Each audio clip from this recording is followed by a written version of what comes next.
if, if y'all good to get started. Yeah. Yes, sir. All right.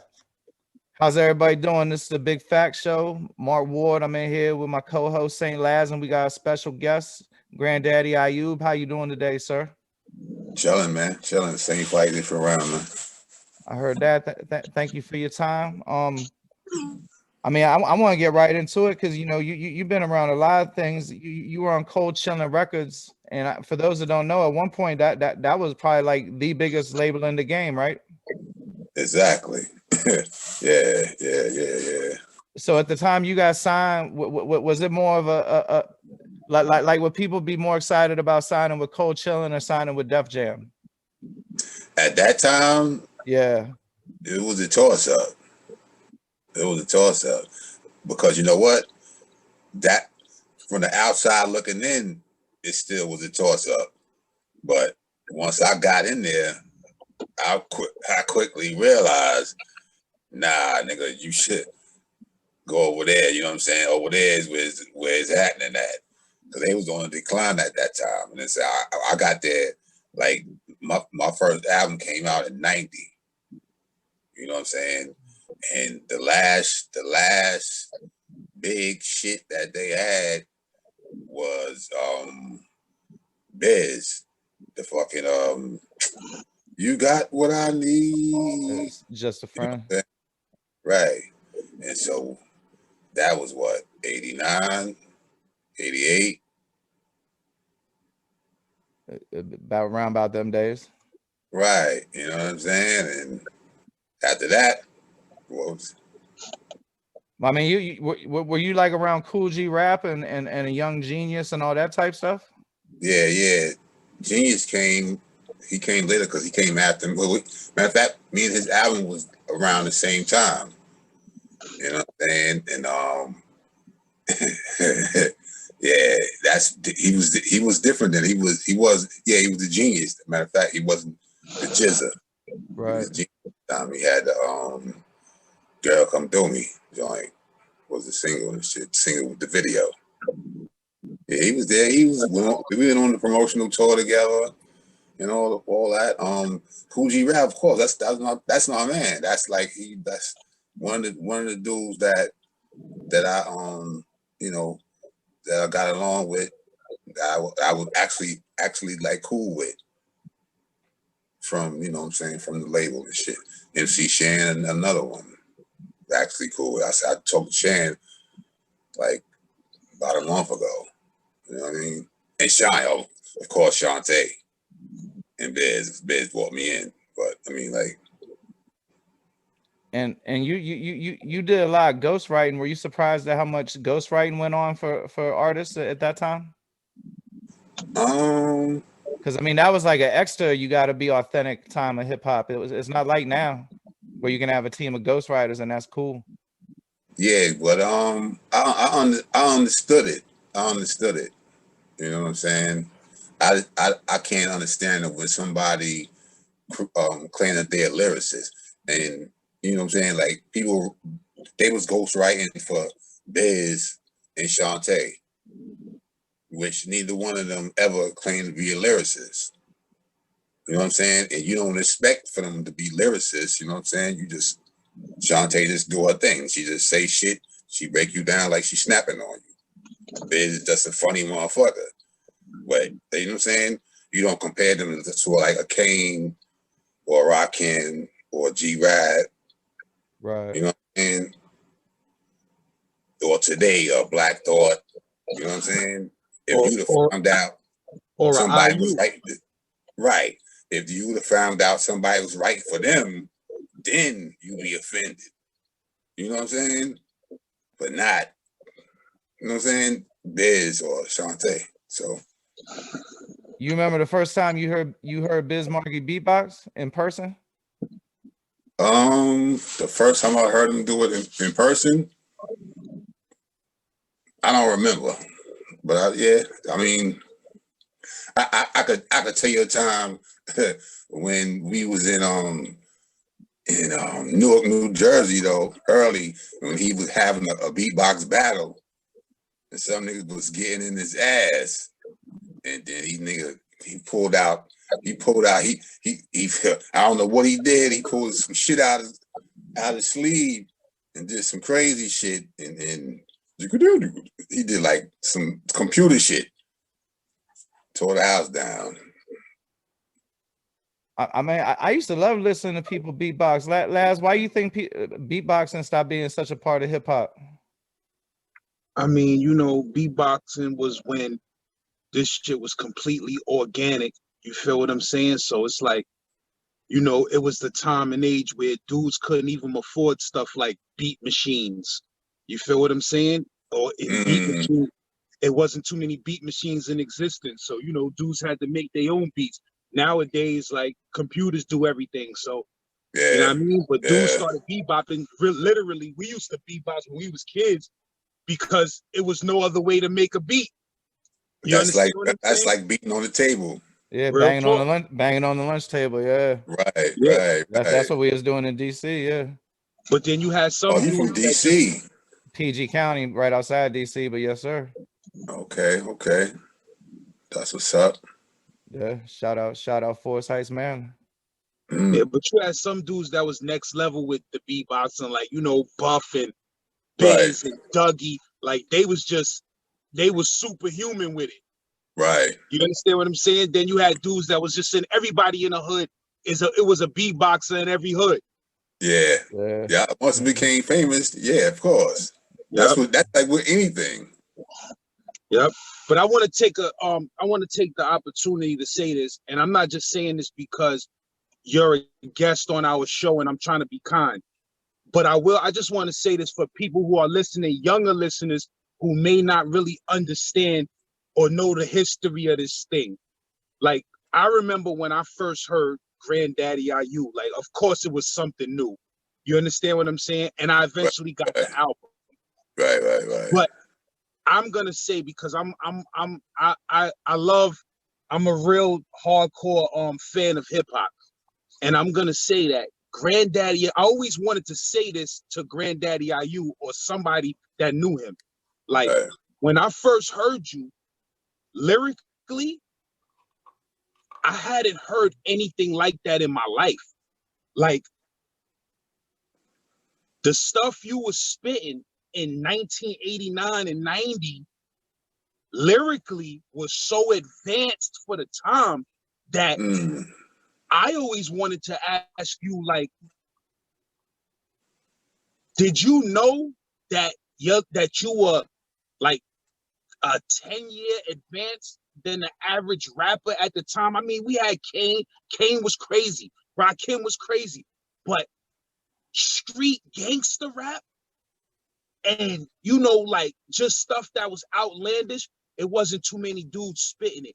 And you were just lyrically advanced. Like, I always wanted to know, who did you study or who inspired you to make your pen game get so crazy in such a time in hip hop where it wasn't too many people lyrically adept like that?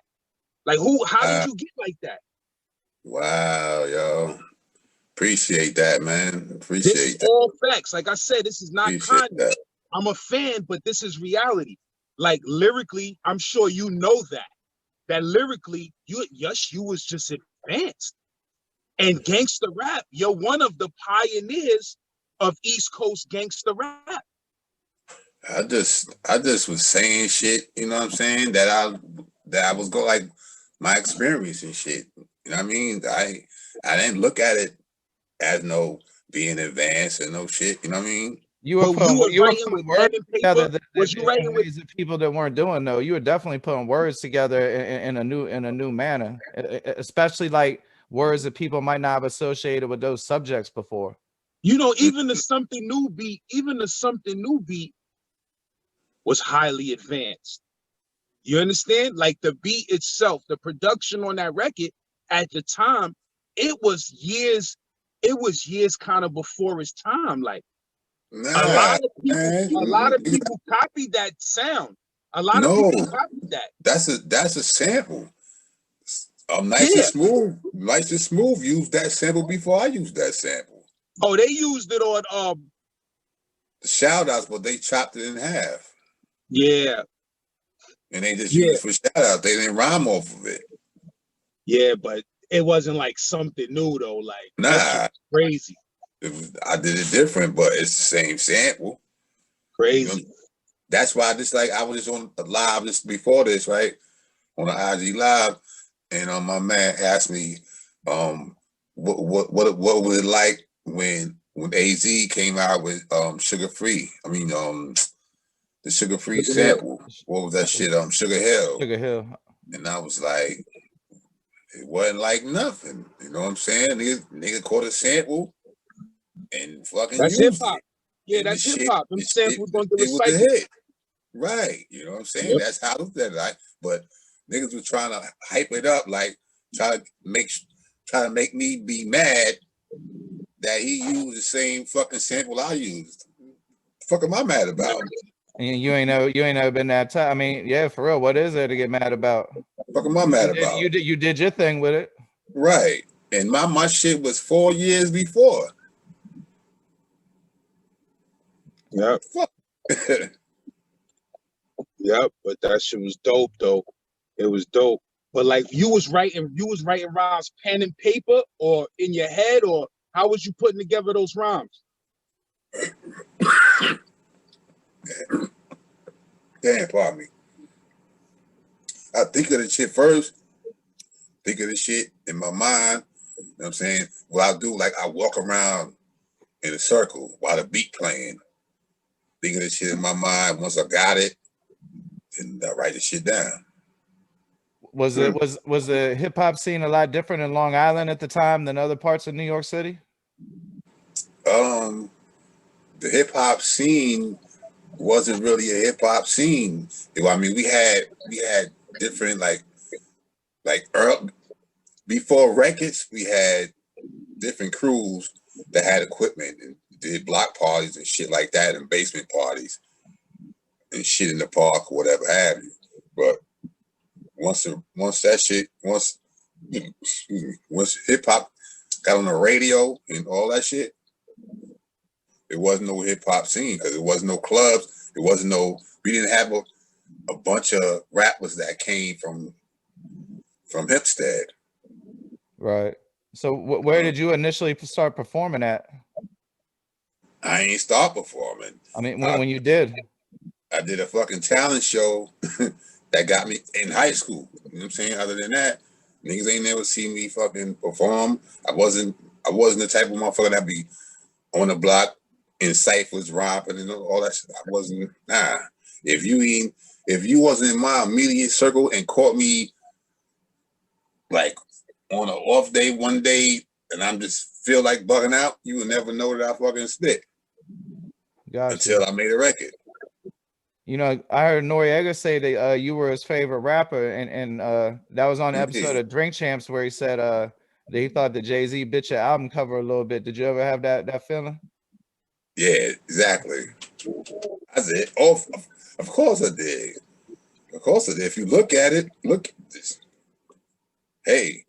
I mean, the proof is in the pudding, right? Right. You know what I mean? Which album cover is that? Which album cover is which Jay-Z Reasonable Doubt. Reasonable Doubt and Smooth Assassin.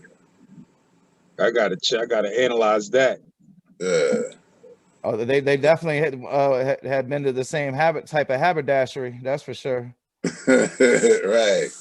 You know what I'm saying? So yeah, Norio, he always said that shit. Hey, you be rocking some mean suits though, and I ain't gonna front. Like I be doing good with picking fitted caps and shit. But I've always what advice would you give somebody on getting a good suit? Man, on some fly shit, not just like somewhere to a funeral shit. Nah, go to the tailor, my nigga. Get your shit tailor made. That's the fuck you do. Don't go get your shit. You know what I'm saying? Go shopping for your shit. You gotta go to the tailor and get your shit right. Get your shit cut. Yeah, you know, back in them 80s, man. Now I mean, thugs and gangsters, they was rocking tailor-made stuff and silks and valleys and you understand what I'm saying? Having the hammer and the little handbag and all of that. So it was a whole different type of style and a whole different type of vibe in New York. You feel what I'm saying? Yeah, and that shit, not just New York, nigga, everywhere. You know what I'm saying? Every city got a hood. Real fact. What These about like? niggas- Oh, now go ahead. Yeah, when I say New York, though, I mean the whole New York too, like Long Oh Island, yeah. upstate, all that. You understand what I'm Yeah. saying? Oh yeah. Oh I'm yeah. talking all of that. Like I could never exclude LI when you speak about New York. You feel what I'm saying? A lot of niggas be trying to exclude us, but you know. Nah, that's ridiculous because It's more than Ralph Public Enemy. McDaniels is in Long Island. You understand what I'm saying? And put together Video Music Box, which sculptured the whole entire hip hop culture. You feel what I'm saying? And some of the greatest rappers of all time came out of Long Island. Rakim, EPMD. So anybody that's not claiming LI, yeah, public. I mean, anybody not claiming LI, Prodigy is really some heavy. Prodigy, You understand what I'm saying? Keith Then, Murray. Keith Murray, like they just don't know. They don't know hip They hop. not so. Yeah, come on. Nah, LI is serious. LI is some of the pioneers of hip hop. That's a fact. That's a fact. Real talk. Did you But know it's something Flavor in the Flav water back out in the there. day? Yeah, Flav my man. Flav's my man. Flav motherfucker. Flav my man, son. A good dude, son. A good dude. Shout out to Flavor Flav. You got any good Flavor Flav stories? Nah. Nah. Nah. I mean, I'm sure you do, but not for right now, huh? What's that you smoking on? A vape, THC CBD mix. I'm in Florida, so I went to the dispensary. This is legal official tissue. Nigga, I don't give a fuck if it's legal. You know, I don't give a, you know what I'm saying? I ain't the fast nigga. Oh, no, not you, just anybody who might see this in the future. Right. Yeah, it's different down here with this Florida shit. These dispensaries popping up everywhere. That shit's a racket. Yeah. Yeah, because you be seeing motherfuckers is real life sick with canes and shit going in there, and like that shit's expensive. It's more expensive than buying that shit on the street. So that should be coming out them old people pocket that probably should have went somewhere else. But it'd be a lot of old people. They be there when the dispensary open. Oh shit. Like waiting like the supermarket and shit. How much an eighth be? Like how much they be selling the eighth for, like a 3.5, like in those dispensaries? They got like these 3 tiers, and the tier 3 be 32, which they hardly ever have. The tier 1, which they have most of the time, is 50. But you know they really began them with like them tinctures and them oils and like lotions and shit. Yeah. I heard some of that shit work though. I mean, it probably work if you got some good shit that got a lot, and it ain't gonna cost you like $1,000 to use it for 2 weeks. But a lot of that shit they be selling in the stores be watered down bullshit. Like you need that shit them NFL motherfuckers be getting. You know, a lot of motherfuckers trying to hustle people with that CBD shit. Yeah. You know they just legalized that shit in Jersey, so Yeah, Jersey about to get their bread up. Yeah. So they went to Jersey. The next thing is New York. Once it come to New York, I don't know, man. This I don't know shit what's is gonna going. happen. This shit It's come to New gonna York. It's gonna be a zoo, nigga. Word up. What? New York wild right now anyway, though, right? Yeah, but now they just shut it down again. Yeah, they're about to shut shit down. They just shut schools down. And people be getting mad when that happens, right? Huh? People be getting mad when that happens. Because I'm in Florida, no shit get closed down. People be getting mad when things get closed down, right? Hell yeah. You don't see the news, nigga? I mean, who be knowing what niggas be going buck the fuck wild. Niggas be going buck the fuck wild, my nigga. I don't be knowing what to believe, because I know they be lying about how bad COVID is for people in hospitals in New York. Yeah, I heard about that. I heard it be lying. I don't know, because I don't be in the hospital, but you know. I think if you do research on that shit, anybody will hear this. They got caught in some lies regarding those matters. Yeah. About like body disposal and the purpose of some of those holding tank things. See, I'm talking about shit I don't know a lot about, but I know there was some fuckery that they got caught in, that de Blasio guy at the beginning of the shit. Okay. COVID shit is crazy, bro. Like, I mean, if you listen to the news all day with that shit in New York, they'll drive you crazy with it. You feel what I'm And saying? shit make you worried and shit. Yeah, but in the hood, you know, dudes ain't respecting it like that. But in the same token, you don't want to be just lacking and slipping all day thinking that it's nothing, and then you feel what I'm saying? So better safe than sorry. But I mean, in the hood, like dudes ain't all I'm doing is staying away from indoor crowded places, man. You feel what I'm saying? Like I stay away from stuff like that. I'm Gucci, like, I mean. I mean, people from where I'm from that graduated high school with me up in PG in the DC area, like it's at least 20 of them that, and I'm about to be 43. It's at least 20 of them that done died of that shit, but they all had like diabetes or asthma, or was mad overweight or whatever. I mean, that shit is definitely real live. And down here in Florida, they act like that shit don't even exist. Shit crazy, man. That's why I said, yo. I be masking the fuck up though when I go outside. I be trying not to stay in stores for too long, not going to shit. Yeah. Stay away from motherfuckers. I don't go in no crowded spots and all that shit. But so if back to the music, if all them albums ain't from 2020, you have put some new music out recently though, right? Yeah. I just put out the essence. Granddaddy I.U presents the essence and shit. If you don't got it, you fucking up, my nigga, because that shit fire. That's one that got a Sadat X feature. Sadat, he been on a lot of my shit, you know what I'm saying, before that. But yeah, he on there. Sadat X is on there. Rod Digger, Bumpy Knuckles, Lil Fame from MOP, General Steele from Tekken, Smith & Wesson, Large Professor, Craig G, OC from Digging in the Crates, Baz Bunny, who else? A bunch of motherfuckers, man. And that's on Spotify, right? Yeah, it's on Spotify. It's on all digital platforms, and it's on my Bandcamp. Oh, Prince Poe from Organized Confusion. You know what I'm saying? How'd you Method Man? Shit, nigga, everybody. Man, that's what's up. I see you had a Tupac verse back in the day. Did you actually make that song with Tupac? No. Did you ever meet Tupac? Yeah. You see, if you've seen interviews before, then you know what I'm saying, you know what it is between, with that situation. So we ain't got any talk. We ain't got any. Oh, nah, I didn't. I didn't know. I mean, it's a lot, brother. You basically touched every milestone, legend, affiliation in the game. You know. I mean, like look who you said was on that album right there just now. Like that's a who's who of hip hop through multiple decades. All right, man. But yeah, my bad. I didn't even know there was a store anything in that area. Yeah, check it out.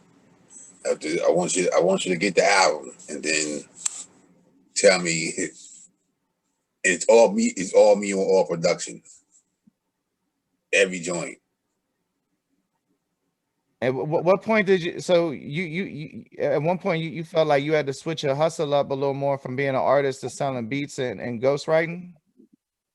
I'm saying, because you see this shit, it ain't. You see where the money is at. You see it ain't. Sometimes it's not even worth it, because I consider myself a lyricist. So when I take my time and shit and put my shit together, and then to put it out in this climate, and the shit not going to get the proper fucking recognition that I feel it deserves, I ain't gonna do it. You know what I'm saying? And plus, on top of that, I'm gonna get more money just doing production. And earlier you told me about when I asked you why the first album wasn't on Spotify, you said something about digital rights. You also said you've gotten digital rights back. Well, how hard is it to get digital rights back to your music? Like what does one go through in that process? It's not even so much for us digital rights. It's the label still. The label be putting these, because it's ISRC numbers. You know what I'm saying? These numbers where they track all the songs. You know what I'm saying? And so you can't upload to an aggregate to like a DistroKid or a CD baby or whatever, whatever, you can't upload it. They're gonna tell you that that's a duplicate because it's already uploaded by the copyright owner. The copyright owner is who? The label. But it's your shit. But it's your shit. Mm. Damn. So like you might want to put up your post a video of your shit to something, and they tell you you violated copyright infringement. Fuck you mean it's my shit? Right. If you don't own it, you can't. You don't have no control. So how'd you get the ones you got back? Because fuck that. That's me. I'm just like, I ain't gonna. Gotcha. Yeah. Anyway. So if a youngin came up to you and said he wanted to step his pen game up, what advice would you give him to become a better lyricist? Study the dictionary. Study the thesaurus. How you say that shit? The sources. Yeah. You know what I'm saying? And read. You gotta read. If you don't read, man, you ain't got nothing to talk about but what you do in the street. It's a fact. And that shit gonna lead to some other motherfucker hearing that shit and copying what you do, and you see what's going on right now. Niggas is killing each other every day, but with dumb shit. So if niggas read, they got some substance to talk about. You know what I mean? Do you have any particular? I'm a big reader. Do you have any particular book recommendations? Study history and law. Yeah, I done spent some time studying law. I've read some legal books. You know what I'm saying? Because motherfuckers want to be gangster and don't know the law. Right. You can't be a gangster, motherfucker. You don't know the law. You get locked up over dumb shit. You don't know what to do. You gone. That's like what's going on right now, man. You see how niggas is running down on dudes for like the feds running down on dudes for gun charges and stuff like that. Like it was a long part of time I was in the streets young, and I had no idea that if you was a convicted felon, the feds would turn your lights out for a gun. You understand what I'm saying? So it's like half the dudes running around in the streets is convicted felons, and they don't know.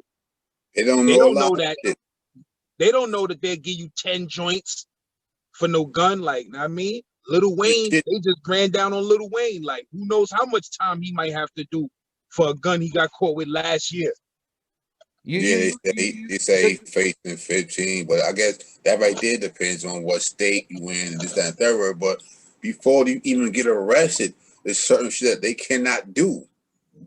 But they always violate that shit, but you don't, because you don't know, and they take it for granted that you don't know. Yeah, and that be your best means on beating that case, that illegal search and seizure, or how they obtain that weapon. You understand? But then you got the dough to pay somebody to advocate for the illegal search and seizure on your behalf in court. No, you don't have to. But you know, the feds, man, they feds is not as easy to beat as a state case. You understand what I'm saying? And they got mandatory minimums. So he was up on that airplane. That airplane is that's an escalator. Yeah, I wouldn't even play no games with that, but I don't know the details of what happened with that. But as far as mandatory minimum, take that charge for him. That's what's scary about the feds, bro. Like, somebody taking the charge for him. Man, I bet I'd be willing to bet somebody. Man, there's like 10 people on the plane. So man, if I was on the plane, I'd take a cool meal to take a 2-year break for that gun charge. That's more than I made in the last 2 years. Yeah, you're right. Well, this nigga, that nigga facing 15 though. I mean, yeah, but I wouldn't have that. Like, it's the Fed zone. I wouldn't have the shit that would make my sentence go up, and they wouldn't be getting no headlines off my ass. True. You said it was a bunch of people on that plane. At one point, I mean, I know he wasn't flying on no airplane by himself. Lil Wayne ain't no fucking pilot. They said it wasn't in his actual possession. It was on the plane. I mean, whatever happened. I don't know. I mean, shout out to Lil Wayne and shit, but I don't even be caring about that type shit. You know, like I never understood without saying nobody's name. how like people live in littler towns, they get some serious ass cases in that town. They make songs about fuck the police in that town, even fuck the prosecutor in that town. Then they stay living in that town. A Baton Rouge rapper comes to mind. But like that shit's crazy. Of course they gonna keep fucking with you. You taunting them and shit. Because I mean, I mean, little. If I was Lil Boosie, I wouldn't live in Baton Rouge. Nah, I don't think Son live in Baton Rouge no more. I think he live in Atlanta or somewhere like that. Yeah, but the time before he got snatched up, but when he was on death row, like the interim between that and the last time he was in prison, he went back to Baton Rouge and was making songs about like killing the prosecutor, real life, and living in that, driving around in a motherfucking Bentley and shit in Baton Rouge. Yeah, I'm not too familiar with that. Get the fuck out of here. It's a crazy ass story. Like this shit's amazing. Like Lil Boosie got heart like a motherfucker. He a defiant motherfucker, I tell you that. Hold on, wait, what? Yeah, he had been in trouble before. He ain't like how the situation was handled. So he came home and made a song about how crooked the prosecutor was and was could potentially be perceived as threatening. And he made another song that said like fuck the police chief by name. And then still lived in Baton Rouge while he driving around in like a Countach or some shit, like some super balling ass car. Wow. And that's like, you know, shortly thereafter he ended up on that shit where he was on death row and all that shit. But I mean, I'm glad he made it. Like salute to Boosie. Y'all ever think it's some crazy shit about the gun shit though? Like they just start to, I never heard of a Draco, right? So they start talking about Dracos and like everything's all expensive now, and like tracking chips is all cheap. You ever think that they be putting like tracking chips up in them motherfuckers and then saying their names to try to like promulgate them shit through areas to that at any time they might want to just lock people up automatically, and that's a reason? I mean, you know, down in the South, they sell them shits in Walmart, man. You feel what I'm saying? Like they selling rifles like that. Not those radar scope Dracos and Bamas is talking about on them songs. I mean, a Draco radar scopes. Yeah, Draco ain't nothing but an AK, right? You understand what I'm saying? I don't know. I'm a felon, so I ain't been around a gun in years. Yeah. Oh, you know what I mean, but yeah, that shit, them niggas is selling them. I only heard about them shit recently. Yeah, see, I be feeling like it's like maybe it's some conspiracy theory shit, but it's like they blow up a brand of gun, right, and then put like some trackers in that shit or some shit. Because like just while all of a sudden do a whole bunch of rappers from different places that may or may not really be doing what they say care about a fucking Draco. It can't be that much of a fad. Right. Yeah, that shit is just a nickname for an AK. You feel what I'm saying? But you know, that's all niggas is really playing with is AKs. But they sell AKs. What the fuck you gonna do with an AK? Like motherfucker, so half the guns going to war in a jungle. Like what the fuck do you need an AK? Like what happened to pistols? Half the guns you be seeing on shit, them shits is legal guns, man. Them shits is useless. What, they on the roof sniping people? What kind of beef they be having? once some people start playing with them, everybody start playing with them. And that's just a setup to go to jail, man. That's see, and people say there's no such thing as systemic racism. That's an example of systemic racism. And then them shit is available and inexpensive and useful, right, and fashionable. Out there, shit is out there. You know, I'm from Brownsville, Brooklyn, and I can honestly say, you know, I know people in the early 90s who got gunned down and killed with AK-47s in Brooklyn. You understand what I'm saying? So they be everywhere, my nigga, you know, but down south, you know, half of them shits is sold in stores. Right, but they're not. But the ones you're talking about in New York were fully automatic. The ones sold. No, niggas be converting them shits to niggas be converting. Yeah, I mean that's true. Automatic. That's when it becomes a federal charge. But mad at them shits you see in rap videos is some one shot bullshit. And then they gotta cock that shit again and shoot it again. So they better have some. You don't gotta cock it again. It's just semi-automatic. So when you hold the trigger down, not the Walmart shits they be buying down here in Florida. I'm telling you, them shits you be seeing in them videos from young Florida artists. Them shits is some one shot bullshits. They be in Walmart for like $150. Y'all gotta see Florida, man. It's like a whole nother motherfucking world down here. People, I grew up at, shit. they don't be believing me. Shit, everybody got guns in Florida. It'd be motherfucking bullet boxes in the little like Habibi type stores. You can get fucking ammo and fucking fishing bait and shit and all kinds of shit. Shit I tell you what crazy. though, I came here 5 years ago and there was mad Confederate flags in little spots, right? And this is before Trump got elected, right? Man, when he got diselected, man, all them motherfucking Confederate flags came down. In the last like 2 weeks, ain't no more Confederate flags out here by Tampa Bay. Get out of here. Motherfuckers scraped them off their trucks and everything.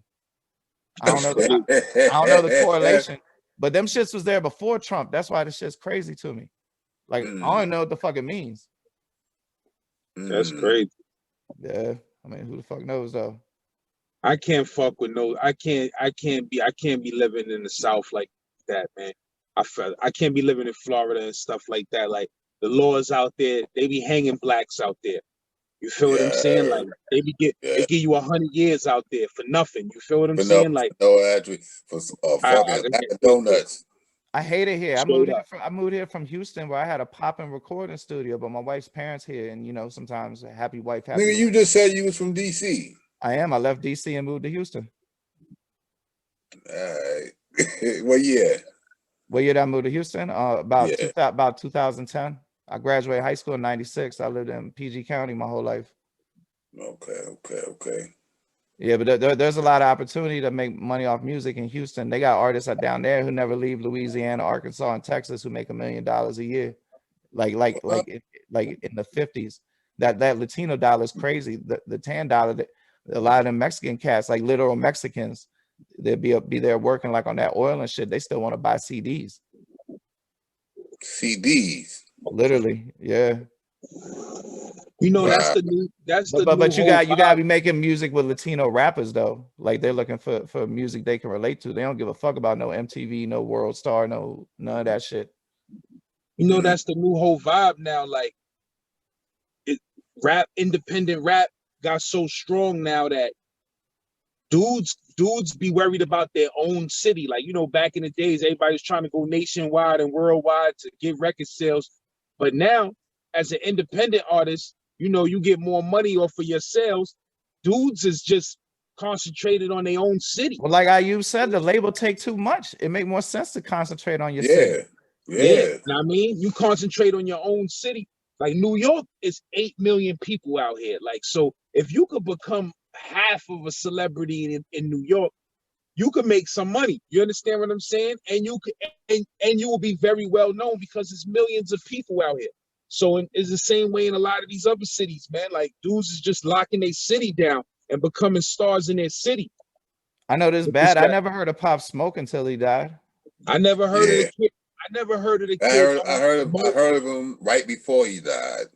Yeah, I never heard of the kid Mo 3. I never heard of Son. I never heard of him at all. I may have seen him here and there, like, you know, you catch a dude, you on a site or something, but I never heard of him or sat down and listened to his music.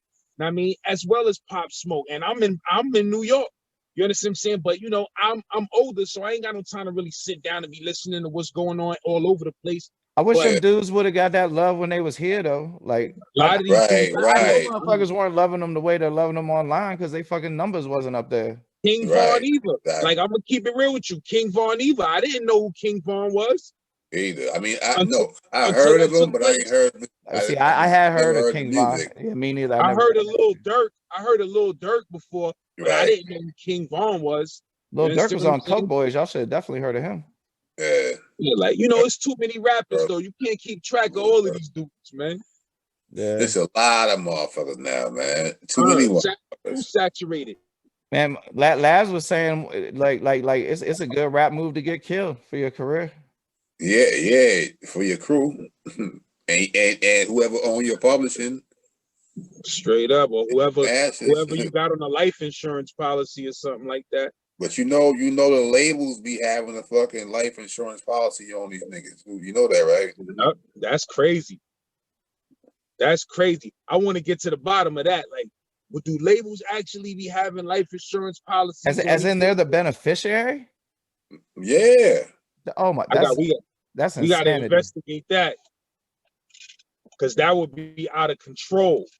And if that's the case with a lot of these dudes, then you really gotta be suspicious on whether or not these dudes is like pushing these dudes to get killed. Because like, you know, especially if they're not profitable.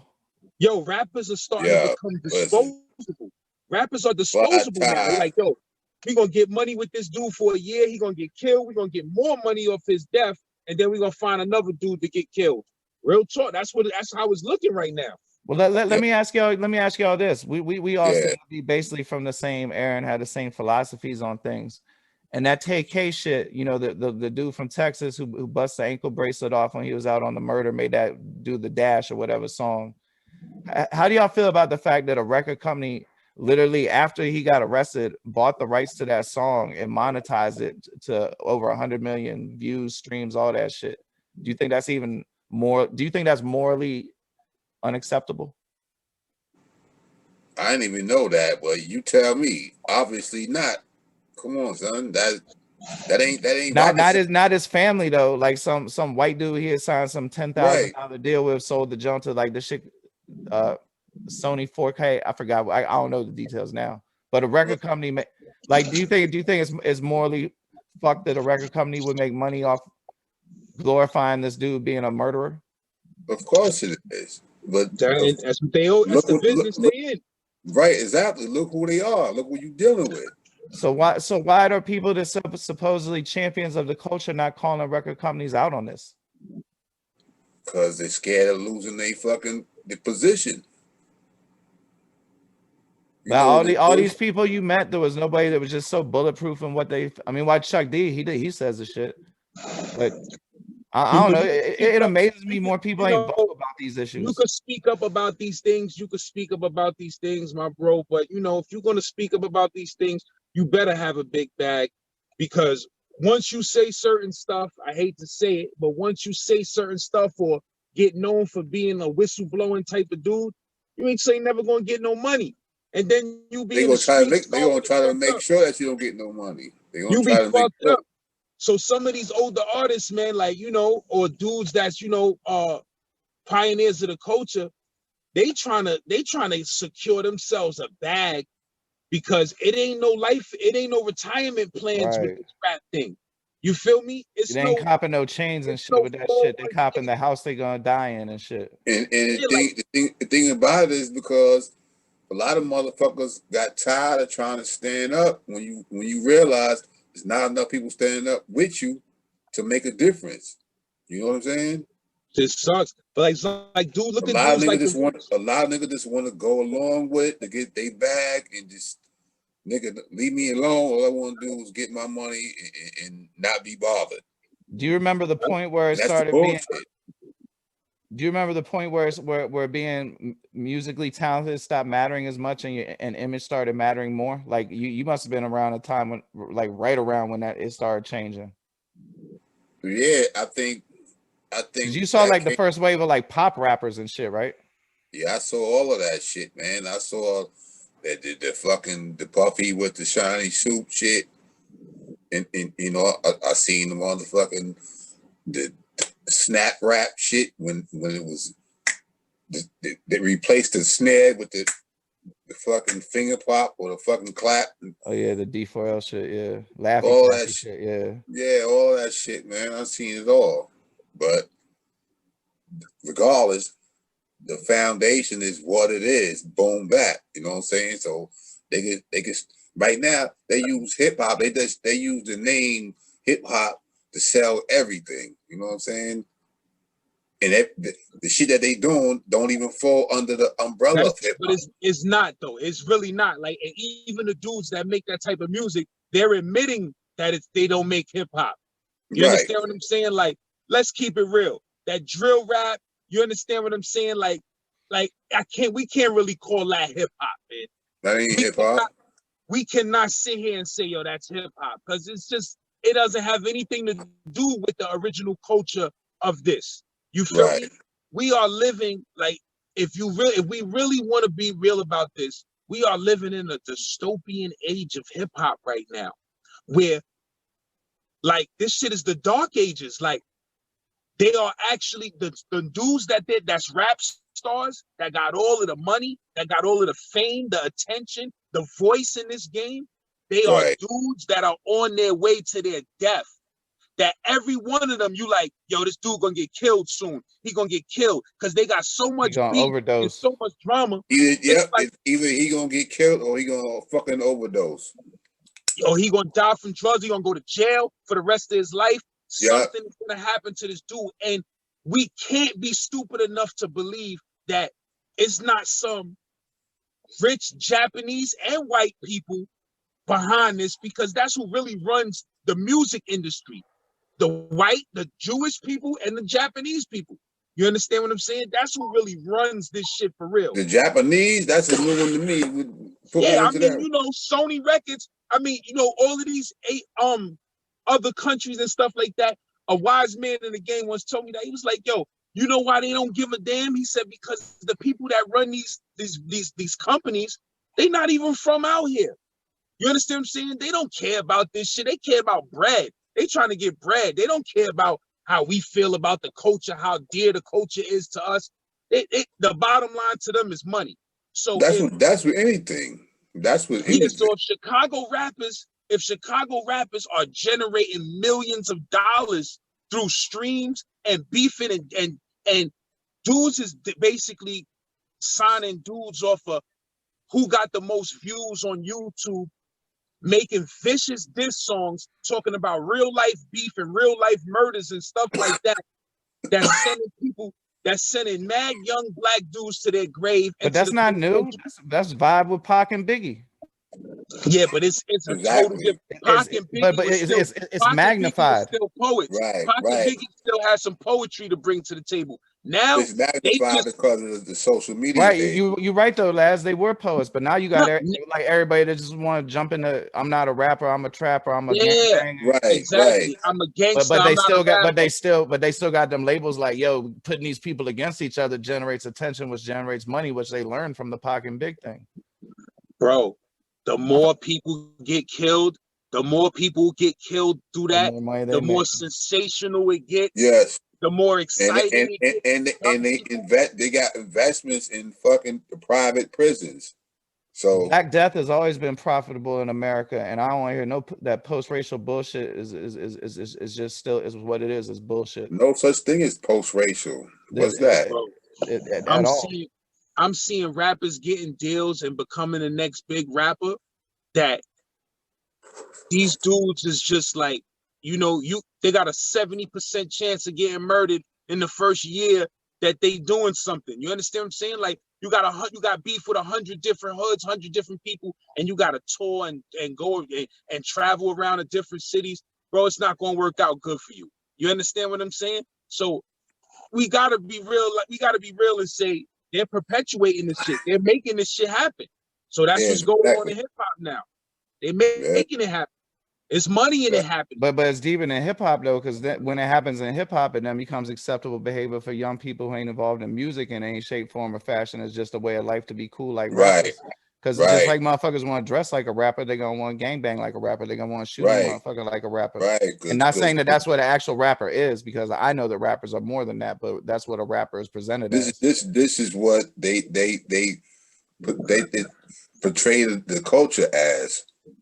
But this shit is not the culture. The culture used to be a beautiful art. Right. You know, the temperature, gang banging and scamming and being a hoe and being a fucking junkie. The leaders in rap control the climate and the temperature in the street. You understand what I'm saying? And that's like, globally. That's globally. Yeah. You know, when it was a dude like Rakim that was a rap leader, everybody in the streets wanted to be deep.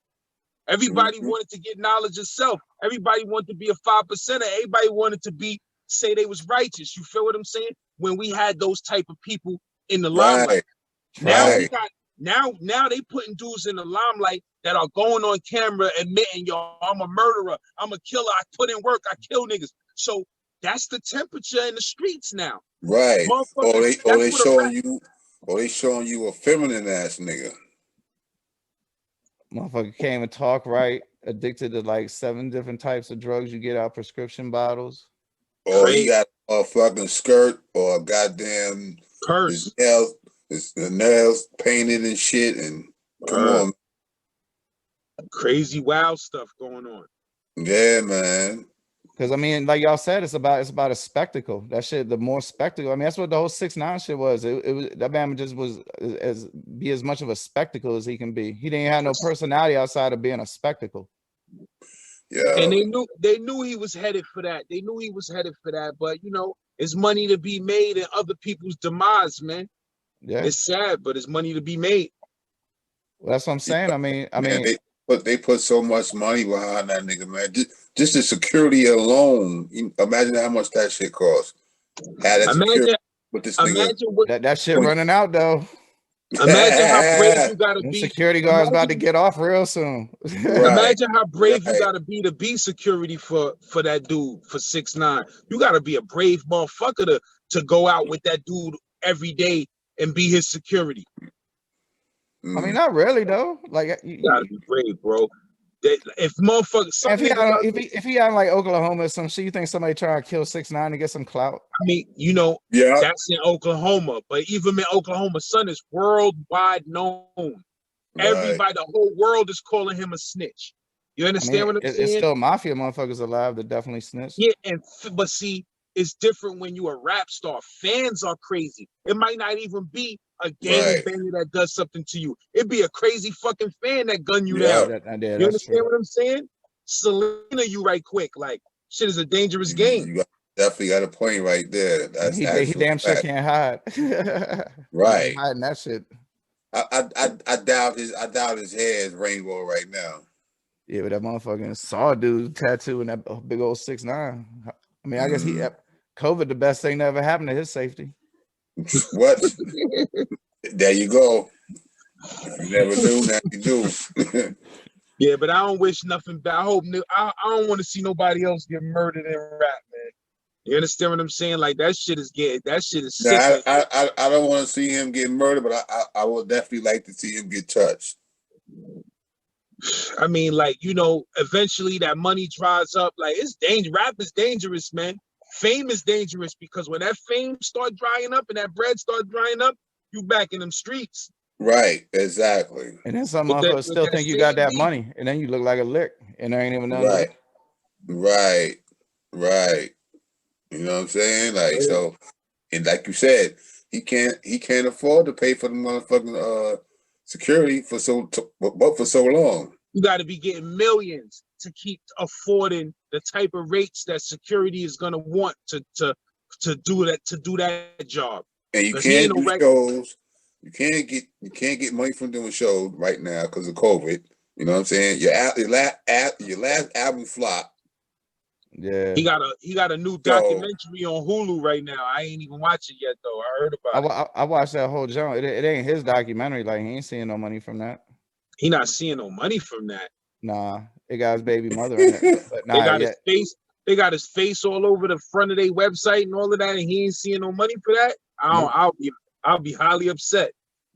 Hey, you public celebrity, nigga. Bro, we can make a documentary like that right now because it's just all footage from like iHeartRadio and stuff that you can pay the rights to iHeartRadio, and then they got like 4 people that knew him on that, and then it only costs like $7,500 to put a movie on Hulu.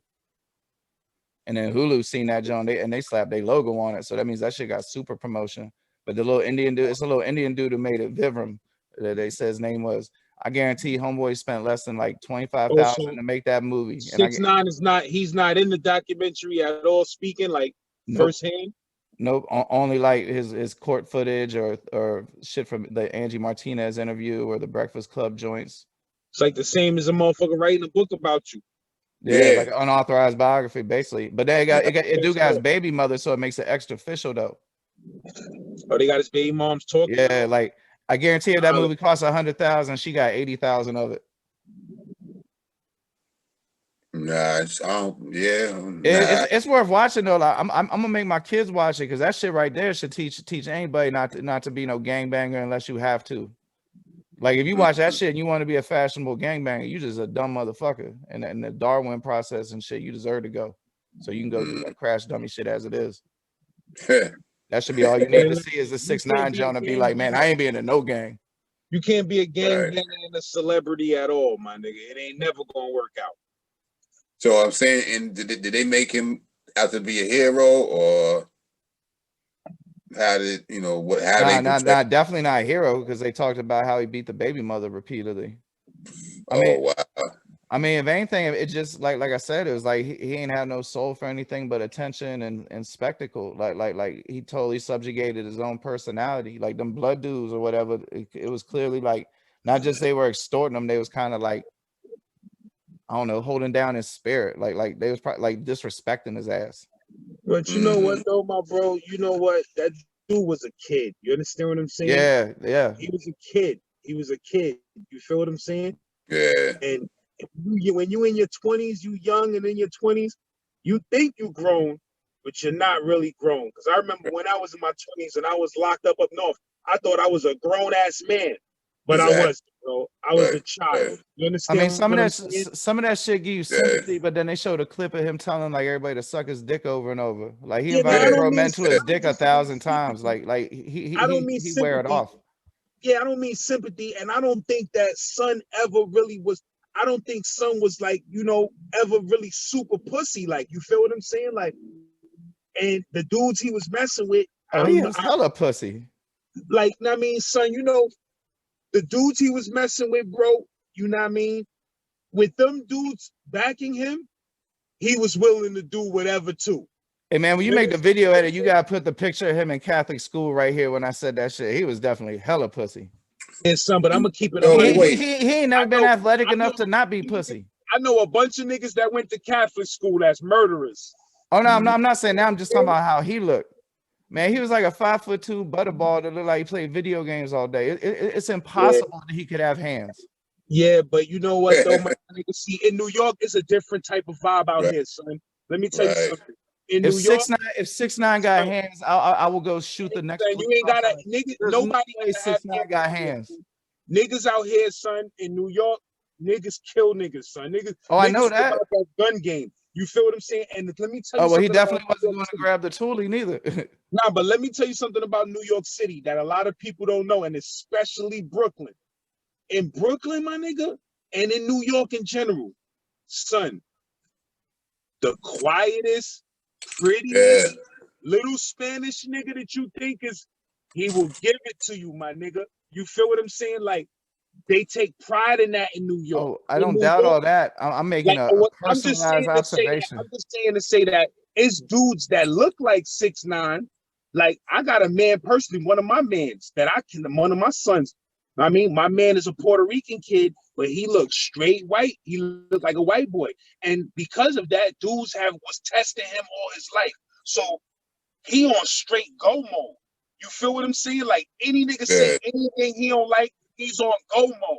With guns, with fighting, with anything. You feel me? And a lot of dudes found out that the hard way, like, oh, this light-skinned, Spanish-looking ass nigga, and my son gun game is stupid. You feel me? But that's how it is in New York. It's so many mixed races and cultures out here. You'd be surprised.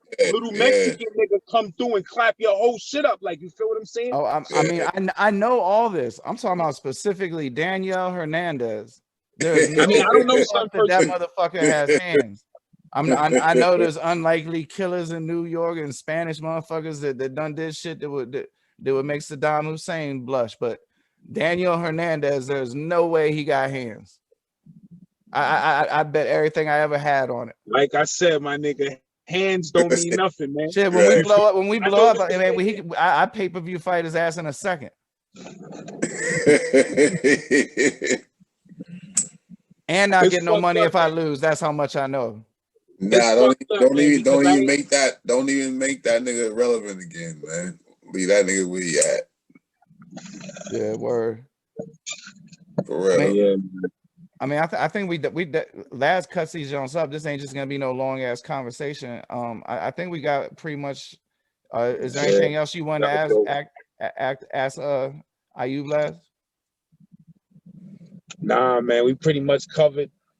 The only thing I did wanted to get that in on video was what rappers did IU, like what rappers was you really predominantly listening to before you started really spitting professionally, before you came out with a record? It started with the Cold Crush 4. What up? Shout out to JDL. I was locked up with JDL back in the 90s. That's my dude. That's my man. That's my favorite out of the 4. You know what I'm saying? And then came Cass. You know what I'm saying? But yeah, Cold Crush, Cool G, Treacherous Street, Cool Mo D, and then after that, Cool G Rap. Yeah, that's about it. So those is the main dudes you was listening to that kind of inspired you to start wanting to spit. And Slick Rick. Oh yeah, I was definitely fucking with Rick heavily. Before I seen him perform fucking Lottie Dottie before it became a record at Roseland. I was like, who the fuck is this nigga? With Doug doing the beatbox? Yeah. Man. Crazy. And what year was that like? 84. Damn, what year Lottie Dottie came out? Like 80 what? Like 7? 86. 85, 86. 86. I was like 2 years before it even came 85. out. I think it was on the radio in 85 and the official record was 86. I seen that shit live before it became a record. And how Roseland, how they responded to that? Niggas went berserk. And niggas think, yo, like, what the fuck? Who is it? First of all, you gotta realize Slick Rick had a whole different style of dressing. His whole swag was totally different. He was heavy with the gold when you seen him that night? Yes. Heavy. He had a big ass R, like half the size of his chest. With fucking rubies and shit in it. He had the gold teeth with emeralds and shit in his teeth. He had the patch? Like the patch, yeah. Nigga, and this is like 84. We like, who the fuck is this nigga? And then he come on with that shit. He had that accent and shit because he came from England. Right. Shit was crazy. Damn. Like, it was the craziest thing you ever heard. It was the craziest thing you ever heard. Word. A nigga with an eye patch, big ass medallion, had the side of the chest, rubies in his teeth. Who the fuck is this nigga? He had the red rubies in his teeth? Yes. Crazy. Yeah. What the fuck? Yeah. And you said Roseland went crazy on that Lottie Dottie. That's all they did was Lottie Dottie, or they did the show too? He did some other shit, but like that was the shit right there because Dougie Fresh was performing already. And then Doug brought him out. Word, I always wanted to know why Slick Rick and Dougie Fresh didn't continue to work together. Like after that show in Lottie Dottie, they never did nothing together again. Now they tour together now. Oh, they be touring together now? Yeah, they've been doing. I saw him at Rock the Bells in like 2008. That's crazy, but I want to find out like what, like because they kind of like when Rick dropped his albums, it wasn't no Doug on those albums like that. Right. You know, they branched off. He broke up from the Get Fresh crew, but you know they was on different labels though. Wasn't it harder for artists on different labels to appear on each other's projects? Nah, they had broke up. Yeah, something had to happen. They went their separate ways, but that's just like the old fucking the Temptations and you know what I'm saying? What's the nigga? Paul, they kicked Paul out the group. Yeah, all groups, man. All groups. That should be happening. You know what I mean? Real talk. I want to know. We got to get that story. You heard, Mark? Yes, we got to get that story. We got to find out what took place between Slick Rick and Doug, where they never recorded another record together again after that legendary single. That legendary single. I mean, y'all know about what happened to Slick Rick? As far as what? About him going to jail and all of that? Nah, I mean, I know y'all know that. right around the time he started to blow, one of his American relatives, you can look this up, was hired to be a security. Homeboy apparently. Yeah. That's why he went to jail, because Oh, you talking about he for was trying. shooting his cousin, right? But Yeah. but after that, when he came home, it kept being like this extortion situation, and I don't know how to explain it. I listened to this podcast series about it. It was shit that kept fucking with him, and he started like gambling real heavy at casinos. And he got caught with the burner in the casino, and like shortly thereafter, the immigration came and fucked with him. What? And I ain't hear about none of that. So You said he still had problems with his cousin when he came home? Yeah. I ain't hear. That's He crazy. didn't kill dude, right? Hmm? He No, I didn't think he just shot him. Yeah, like and there was shit like they was breaking into his house, and he was smoking angel dust because he was paranoid. I mean, I don't remember everything off the top of my head, but I remember there was like this big non-musical situation that at the time when I heard about it, I was like, man, that fucked up a lot of good slick Rick music we could have got, because it seemed like it took like 4 or 5 years out of his career in addition to the jail sentence. That's crazy. Wow. I specifically remember it was a long-term extortion situation, and then also like repeated break-ins of his house with shit getting missing, and one time involved him being held in his bed at gunpoint. I remember those details specifically. That's crazy. And you know, sometimes real life make it impossible to make music. You know, make it impossible to do shit other than whatever that real life thing is. Yo, that's crazy right there. I ain't never heard of that. Like, word. I mean, you at that time, first off, mainstream media didn't pay that much attention to hip hop, and all the rap media would just be like how great this person is. Right. And you know, like I had a little blog a few years ago that I could shed light on things like this, but I ain't never tried to put no ratchet shit out or nothing that wasn't about nobody's music. You know, Right. I ain't really interested in cats talking about issues they had and all that other shit, because I mean, if nothing else will ever spark that issue up again. And I'm about solving issues in this world. You know what I'm saying? I wish everybody could be friends. No doubt. Or at least not friends, leave each other the fuck alone. Right. All of these stories. All of these stories, friends, motherfucker, but you can leave me the fuck alone, like you said. I mean, I promise I'll leave you the fuck alone. Real facts. Nah, nigga. That's all right. Let's go. Anyway. But yeah, my bro, man, we appreciate you coming on the joint, man. I mean, definitely one of the most. You got anything you need to plug? Rapping? You got anything you need to plug? Yeah, man. The new project, man. Granddaddy I.U presents the Essence, man. You know what I'm saying? Matter of fact, go get it off my Bandcamp. GranddaddyIU.bandcamp.com. You know, it's on all digital platforms. But if you go get it from our Bandcamp, I get that money straight. You know what I'm saying? Before anything. You know what I mean? Like, I get that come straight to me. Got you. We'll check it out on Bandcamp. Yeah.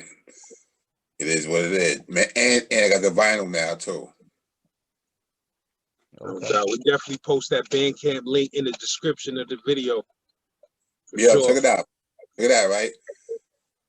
Go to YouTube, right? And put in Fully Charged. Put in my name and put in Fully Charged. All right. Gotcha. And I guarantee you're gonna be like, oh shit. That music on that live was sounding good, brother. I only caught like the last 10 minutes, but yeah, that shit was jamming. That's what I'm telling you. Go to that shit. For sure. Got you. I'm all good, fellas. All right, my brothers, man. I mean, I'm definitely signing out, but yo, man, I appreciate you for coming on. Mark, I'm gonna holler at you, my bro, for sure. I'm about to drive. Yes. And that's it. All right, my bro. Peace. All right. Thank you very much. I appreciate it, man. Y'all have a good night. You too, bro. I'm on it. All right, peace.